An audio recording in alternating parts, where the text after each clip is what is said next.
lấy xin hi bui dòng lẽ pathin thu akuna lungmung thaya pathin thu simdo thaya damna in nei na lai je ben pathin chu lopin an piutin tun ha in pathin thu tham khat sang khat sang ni simdo kinutin tun ha in simdu chu hi le lu bung li chang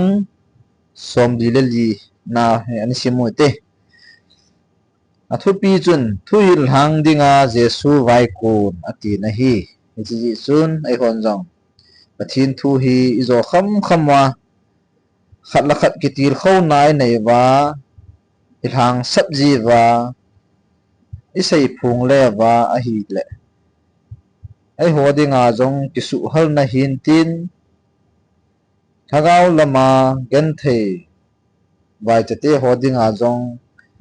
pathin lam katna ahung hi do the ne dinga chu pakai yesu nei da ha pi wa thu hi izo chanwa samphung dingin kai minin ki tim kit bin he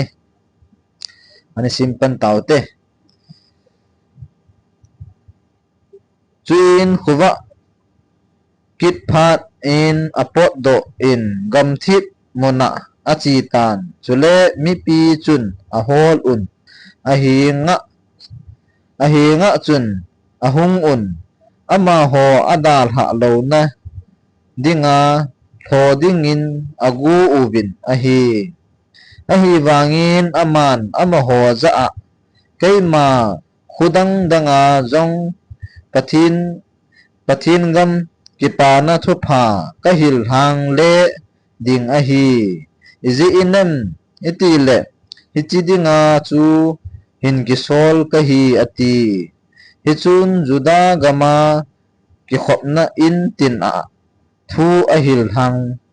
len ahi chan chu ani simutin isim na wa chu isei hielo isei thinglalo i het do thailo om jang le bible text a hen ni dio te ji chu mi nang su hielo om thei hi ya chu isim hielo pathin minin ki ngai da mutin isim kha ho zo si chu angai ho zo si le ngai ho zo si pathinin that thei bu pi taw han amen